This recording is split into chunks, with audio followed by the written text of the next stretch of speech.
عشق کی باتیں سننے کے لیے آئے ہو، ایمانوں کو تازہ تازگی ملے گی، جلا ملے گی، اور ہم حضور کے انتہائی شکر گزار ہیں۔ سچی بات یہ ہے، ہم فقیروں مسکینوں غریبوں کے پاس آپ کے بٹھانے کے لیے، آپ کے لیے کوئی پھول نچھاور کرنے کے لیے نہ آداب ہیں نہ کوئی سلیقے ہیں۔ یہ آپ کی شفقت اور مہربانی ہے کہ آپ تشریف لائے۔ اللہ تعالیٰ آپ کو عمر خضری عطا فرمائے، پروردگار عالم آپ کے فیوز و برکات کے اندر برکتیں عطا فرمائے، پروردگار عالم آقا کریم کے اس عشق کے فیضان کو جو آپ تقسیم فرما رہے ہیں، اللہ تعالیٰ اس کے اندر برکتیں عطا فرمائے۔ میں آداب کو ملحوظ خاطر رکھتے ہوئے آپ تمام احباب سے یہ گزارش ضرور کروں گا، بالخصوص پیچھے مسجد کے اندر برآمدے میں تشریف فرما عاشقان مصطفیٰ، برائے مہربانی جب آپ بیان فرما رہے ہو اس وقت بالکل زبانوں کو ذرا کنٹرول کر کے کوئی ساتھی نہ بولے، تاکہ جو لطف، جو مزہ، جو کیف بن رہا ہوتا ہے اس کے اندر کوئی بھی خلل نہ ڈالے۔ پیچھے کھڑے حضرات سے بھی برائے مہربانی یہ گزارش کروں گا، دوران بیان کرم نوازی فرماتے ہوئے کوئی ساتھی بھی درمیان میں کوئی گفتگو نہ کرے، اور میں آپ کی آمد سے پہلے نعرہ پیش کروں گا، آپ نے محبت کے ساتھ جواب دینا ہے۔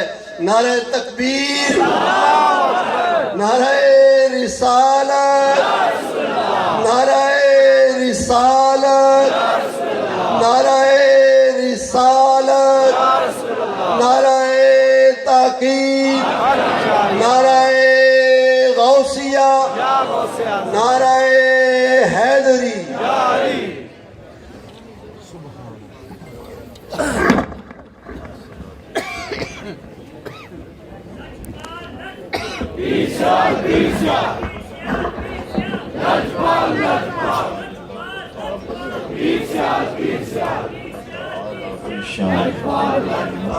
وآمرة إن الله وملائكته يصلون على النبي يا أيها الذين آمنوا صلوا عليه وسلموا تسليما اللهم صل على سيدنا ومولانا محمد معدن الجود والكرم وآلہ وأصحابہ وسلم۔ تمام حمد و ثنا، تعریف و توصیف اللہ جل مجدہ الکریم کی ذات بابرکات کے لیے، رسول رحمت، شفیع معظم، نبی محتشم، اللہ کے پیارے، امت کے سہارے، رب کے محبوب، دانائے غیوب، مالک رقاب امم، فخر عرب و عجم، والی کون و مکان، سیاہ لا مکان، سید انس و جان، سرور لالا رخاں، نیر تاباں، سر نشین مہوشاں، ماہ خوباں، شہنشاہ حسینہ، تتمہ دوراں، سر خیل زہرہ جمالاں، جلوہ صبح ازل، نور ذات لم یزل، باعث تکوین عالم، فخر آدم و بنی آدم، نیر بطحا، رازدار ما اوہا، شاہد ما طغا،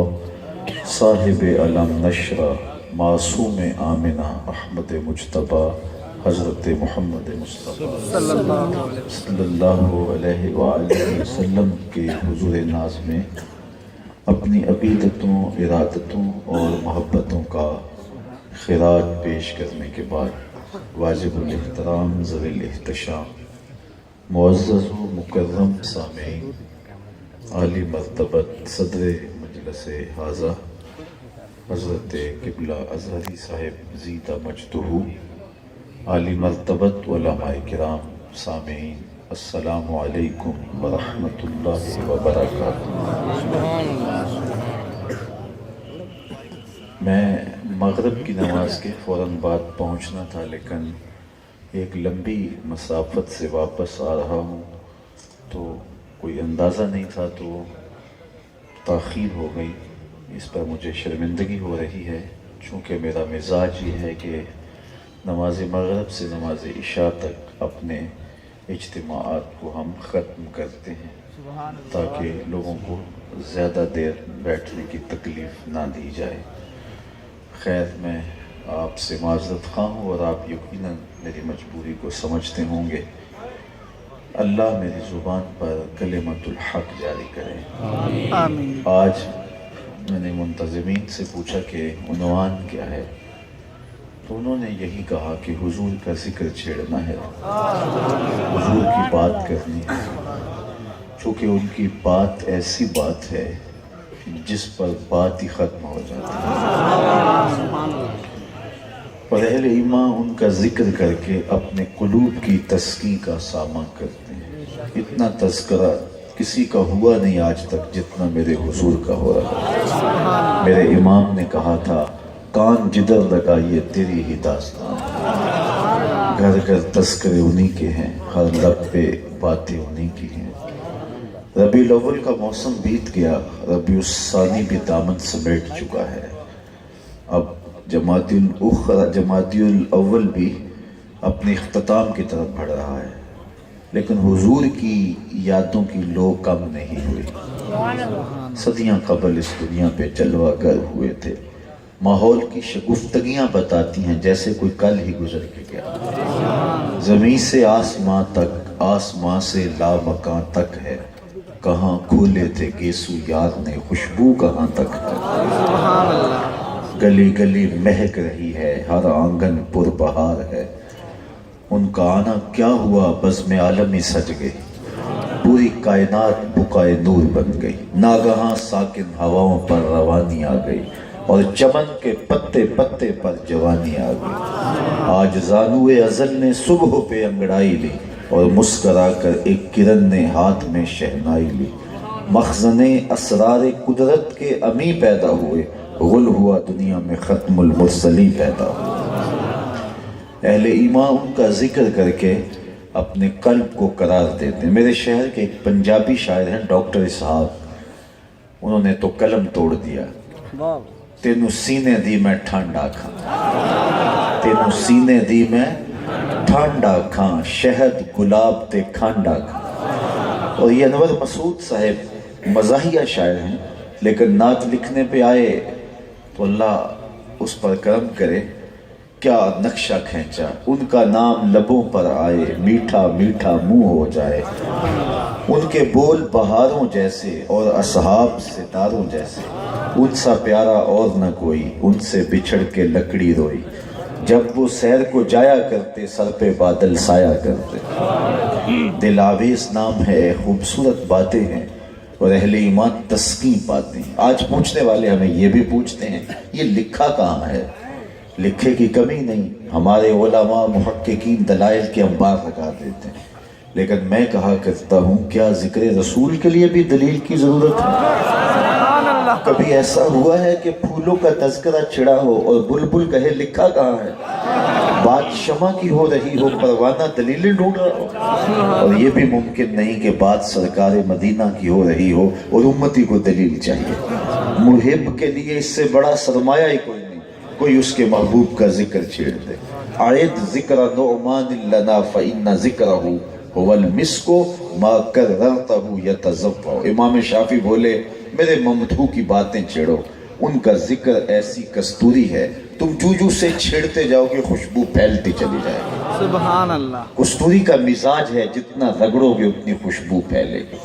مطرب سے کہو کہ چھیڑے ذرا اس جان تمنا کا قصہ، مطرب سے کہو کہ چھیڑے ذرا اس جان تمنا کا قصہ، فرقت کے بھیانک لمحوں میں کچھ دل کو سہارا ہو جائے۔ تو اہل ایمان کو تو قرار ملتا ہے ان کے ذکر سے۔ حضرت شیخ مہدی الفاسی مطالع المسرات شرح دلائل الخیرات میں لکھتے ہیں، حضور کا ذکر سن کر جس شخص کے کلیجے میں ٹھنڈ نہیں پڑتی، اس کے سینے میں دھڑکنے والا دل کسی مومن کا دل ہی نہیں۔ یہ ہو ہی نہیں سکتا کہ محبوب کا ذکر تسکین نہ دے، محبوب کے ذکر سے قرار نہ پہنچے۔ رومی کا انداز بڑا سادہ ہے، بڑا دل نشیں ہے۔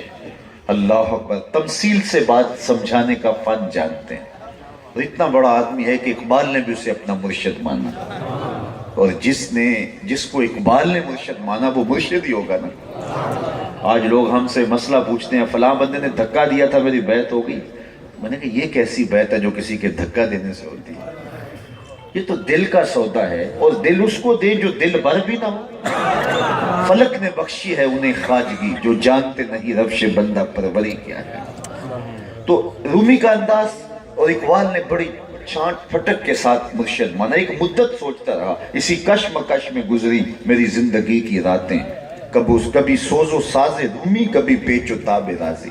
کبھی جی چاہتا کہ رومی مرشد ہو، بات کرتا ہے سیدھی دل میں اترتی.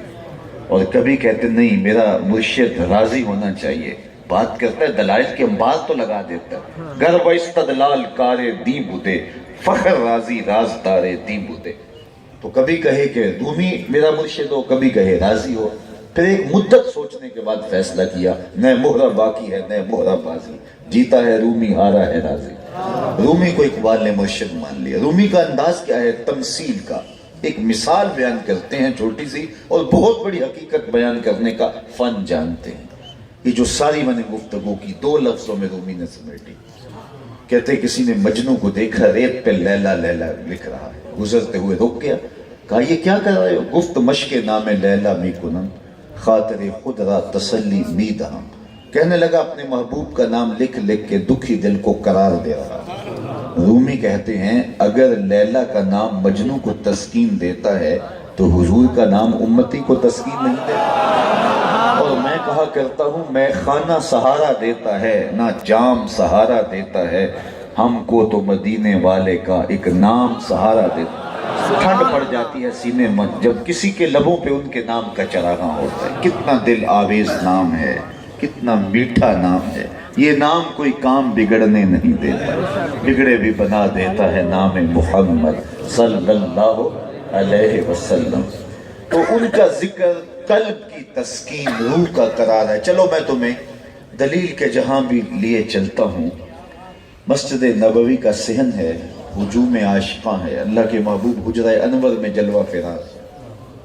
اچانک حجرے سے باہر تشریف لائے اور مجمع صحاب میں تشریف فرما ہو کر کہا ما اجلسکم، صحابہ کیوں بیٹھے ہو؟ تمہارے بیٹھنے کا مقصود کیا ہے؟ اب ان کا جواب سنیے. انہوں نے کہا جلسنا نذکر اللہ و نحمدہ علی ما ہدانا لدینہ و من علینا بکا. حضور ہمارے بیٹھنے کا مقصود یہ ہے، ہم اللہ کی حمد بول رہے ہیں، اس کا شکر ادا کر رہے ہیں اس بات پر کہ اس نے ہمیں ہدایت دین عطا کی اور آپ کی صورت میں ہمارے اوپر انعام کیا. اس لیے شکرانے کی محفل سجائے بیٹھے ہیں. آپ جو مل گئے مصطفیٰ اور کیا چاہیے، فضل رب العلا اور کیا. ہم اس لیے بیٹھے ہیں کہ آپ جو مل گئے، اس کا شکرانہ ادا کرنا بیٹھے ہیں. اچھا بات تو سادہ سی تھی. کوئی آپ سے پوچھے کیوں بیٹھے ہو تو آپ کا ایک ہی جواب ہوگا، برجستہ جواب ہوگا، ذکر رسول سننے کے لیے بیٹھے، بات ختم ہو جائے گی. حضور نے پوچھا صحابہ کیوں بیٹھے ہو؟ کہا جلسنا نذکر اللہ و نحمدہ علی ما ہدانا لدینہ و من علینا بکا. حضور آپ جو مل گئے، آپ کے توسل سے دین کی بہاریں نصیب ہوئی، تو ہم اس کا شکرانہ ادا کرنے بیٹھے. بات تو سادہ سی تھی، لیکن میرے حضور نے فرمایا کیا تم اس بات پہ قسم دے سکتے ہو کہ اسی لیے بیٹھے ہو؟ صحابہ کو حیرت تو ہوئی ہوگی، لیکن برجستہ کہا جی حضور ہم قسم دیتے ہیں ہم اسی لیے بیٹھے. حضور نے ان سے قسم مانگ لی اور انہوں نے باقاعدہ حلف اٹھایا. ہم قسم دیتے ہیں، اللہ کی قسم اٹھاتے ہیں کہ ہم اسی لیے بیٹھے، ہمارے بیٹھنے کا کوئی اور مقصد نہیں. جب حضور نے ان سے قسم لے لی اور انہوں نے باقاعدہ قسم پیش کی تو ان کے چہروں پہ حیرت اور استعجاب کا عالم تو تھا. میرے حضور نے فرمایا میں نے تم سے جو ابھی قسم لی ہے یہ کسی تہمت کی بنیاد پر نہیں لی، تمہارے قول کی صداقت پر مجھے کوئی شک نہیں گزرا تھا کہ میں نے قسم سے تصدیق چاہی ہو، بلکہ ماجرا کچھ اور وہ یہ کہ تم یہاں بیٹھے تھے، میں حجرے میں تھا. اتانی جبریل علیہ السلام، میرے پاس جبریل امین حاضر خدمت ہوئے. فاخبرنی ان اللہ یباہی بکم الملائکہ، اور انہوں نے مجھے کہا محبوب ذرا باہر تو نکل کے دیکھو، صحابہ تمہارے اس عمل پر اللہ فرشتوں میں ناز کر رہا ہے. سبحان اللہ. وہ عمل کون سا ہے جس عمل پر رب ہو کے ناز کر رہا ہے؟ وہ صحابہ مل بیٹھ کے حضور کے آنے پر رب کا شکر ادا کر رہے ہیں۔ اللہ کی رحمتوں سے کوئی بعید نہیں، آج کی مجلس بھی قبول کر لی جائے اور اللہ فرشتوں سے کہے دیکھو صدیاں بیت گئیں، یہ آج بھی بیٹھ کے شکرانہ ادا کریں، ہو سکتا ہے یہ میری اور آپ کی بخشش کی ضمانت بن جائے۔ باقی جہاں تک حضور کی صورت میں انعام خداوندی کے شکرانے کی بات ہے، ہمارے بدن پر اتنے بال نہیں ہیں جتنے رسول اللہ کے احسانات۔ ساری زندگی بھی محافل منعقد کرتے رہیں، سجدے میں سر رکھ کے شکرانہ ادا کرتے رہیں، حق کے شکر ادا نہ ہو، کیوں ہمیں سب کچھ ملا ہی ان کی وساطت سے ہے۔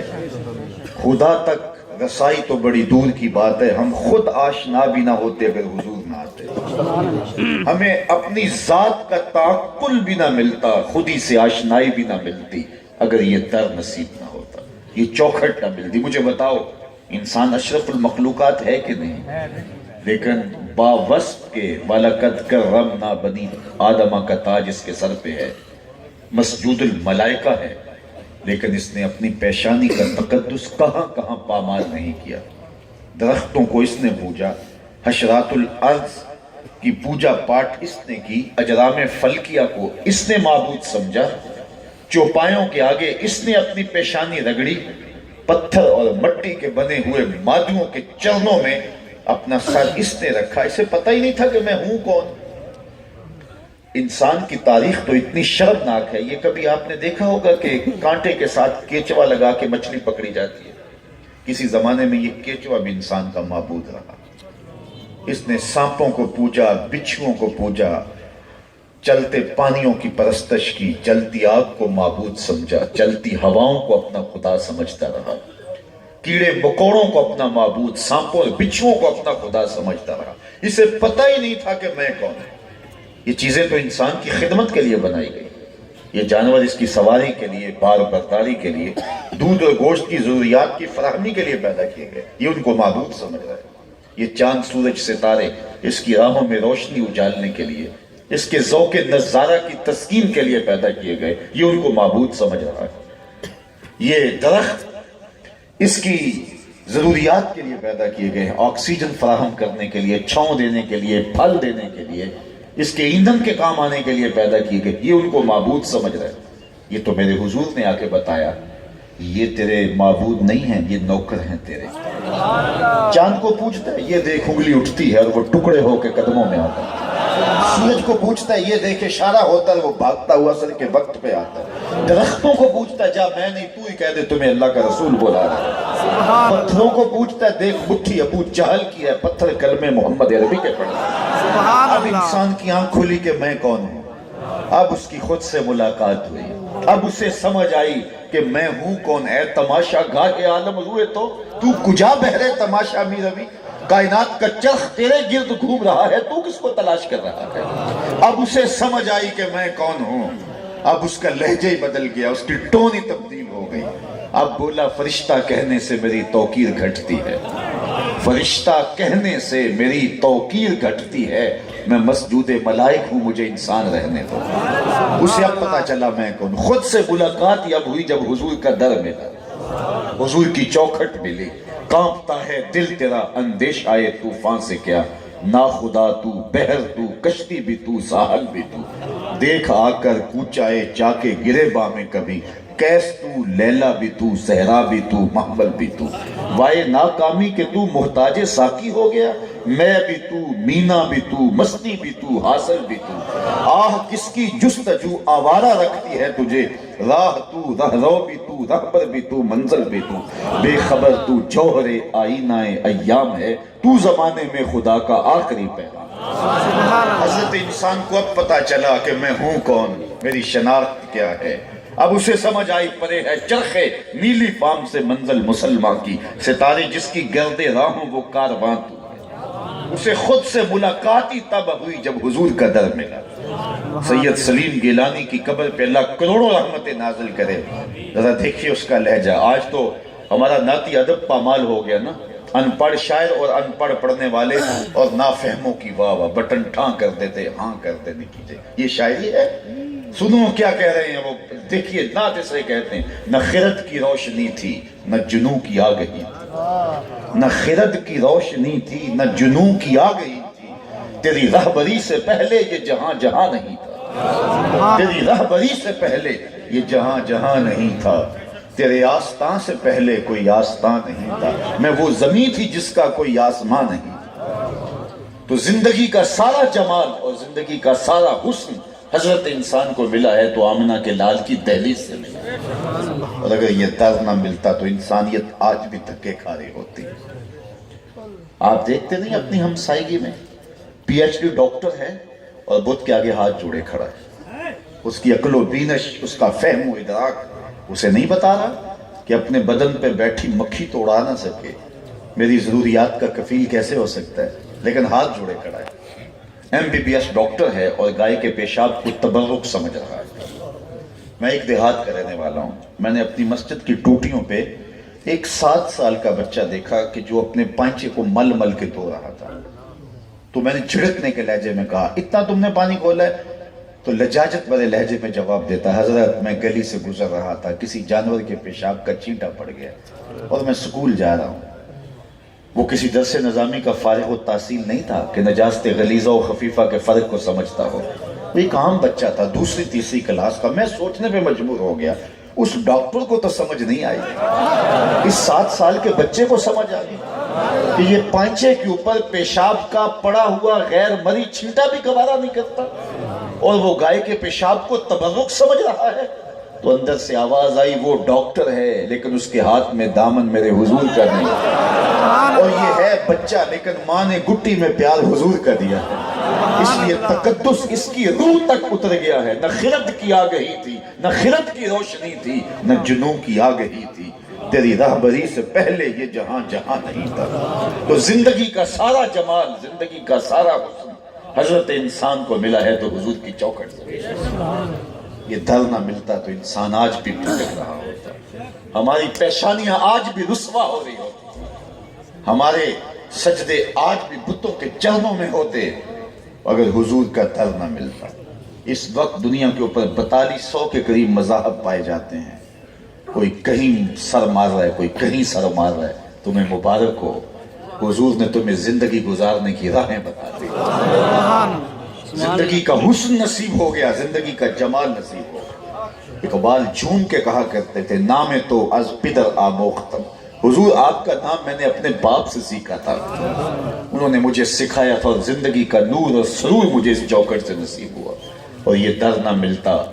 نصیر اچھا ہوا ان کا در مل گیا ورنہ، نصیر اچھا ہوا ان کا در مل گیا ورنہ، کہاں رکتے کہاں تھمتے نہ جانے کہاں جاتے، کہاں کہاں رسوائیوں کی داستانیں لکھی ہوتی اگر وہ دہلیز نہ ملتی، وہ چوکھٹ نہ ملتی۔ ایک رات کا محفل میلاد کیا، ساری زندگی بھی ان کے نام لگا دے حق کے شکر پھر بھی ادا نہ ہو۔ سکا باپ اپنے ہاتھوں سے اپنی بیٹی کو زندہ درگور کرتا ہے اور معاشرہ اسے داد دیتا، کیسا شفاف معاشرہ ہے کہ بیٹی کے قتل پہ معاشرے سے داد ملتی ہے۔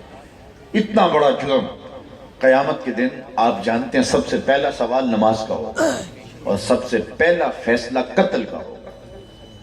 ان بچیوں کو لایا جائے گا جو زندہ درگور کی گئی، ان کے ظالم باپ کٹہرے میں کھڑے ہوں گے، اور اللہ ان بچیوں سے پوچھے گا بے یہ ذنب قتلت، قتل کیوں کی گئی؟ ظالم باپ کٹہرے میں کھڑے ہیں، ان سے پوچھا جائے نا، اسباب جرم دنیا کی عدالتوں میں مجرم سے پوچھے جاتے ہیں، اس سے نہیں پوچھا جا رہا، بچیوں سے پوچھا جا رہا ہے کہ تمہیں قتل کیوں کیا گیا؟ ان بیچاریوں کو تو پتہ ہی نہیں، ابھی آنکھ کھلنے نہیں پائی تھی کہ بند کر دی گئی، زبان بولنے نہیں پائی تھی کہ نوچ لی گئی، مٹی تلے دبا دی گئی، نہ ان کی کوئی ایف آئی آر کٹی، نہ ان کے لیے کسی نے موم بتیاں جلائیں، نہ ان کے لیے کوئی جلوس نکلا، نہ معاشرے نے نوحہ پڑا۔ کیسا دردناک دور تھا۔ ان بچیوں سے آج پوچھا جا رہا ہے حشر کے دن، وَإِذَا الْمَوْءُودَةُ سُئِلَتْ بِأَيِّ ذَنبٍ قُتِلَتْ، ان سے پوچھا جا رہا ہے کیوں قتل کیا گیا، انہیں تو پتہ ہی نہیں، ظالم باپ کھڑے، ان سے پوچھا جائے محرکات کیا ہیں، اسباب کیا ہیں۔ مفسرین فرماتے ہیں بیٹیوں کا قتل اتنا گھنونا جرم ہے، اللہ ان ظالم باپوں سے بات کرنا بھی گوارا نہیں کرتا، وہ اس قابل نہیں ہے کہ ان سے کلام بھی کیا جائے، اس لیے بچیوں سے پوچھا جا رہا ہے تمہیں کیوں قتل کیا گیا۔ جب بیٹیاں زندہ درگور کر کے باپ فخر کرتا ہے. اس زمانے میں میرے حضور نے کہا تھا بیٹیوں کو قتل کرنے والے سن لیں میری فاطمہ میرے جگر کا ٹکڑا ہے. یہ صرف کلمہ محبت ہی نہیں ہے, یہ کلمہ جہاد بھی ہے. اس دور میں حضور نے علم جہاد بلند کیا اور فرمایا جو 2 بیٹیوں کو یا 2 بہنوں کو اللہ کی رضا کے لیے پروان چڑھائے نکاح کر دے, کل قیامت کے دن میرے ساتھ ایسے ہوگا جس طرح یہ 2 انگلیاں. اللہ کو انہیں عزت دی ہے, انہیں وقار دیا ہے. میں نے گجرانوالہ مارکیٹ میں ایک بوڑھے شخص کو دیکھا کہ اس نے اپنی جھکی ہوئی کمر پہ بوریاں لادی ہیں اور مزدوری کر رہا ہے. تو میری شناسائی تھی تو میں نے اس کو روک کے کہا کہ بوڑھے ہو گئے ہو, اب کاروبار چھوڑ دو نا.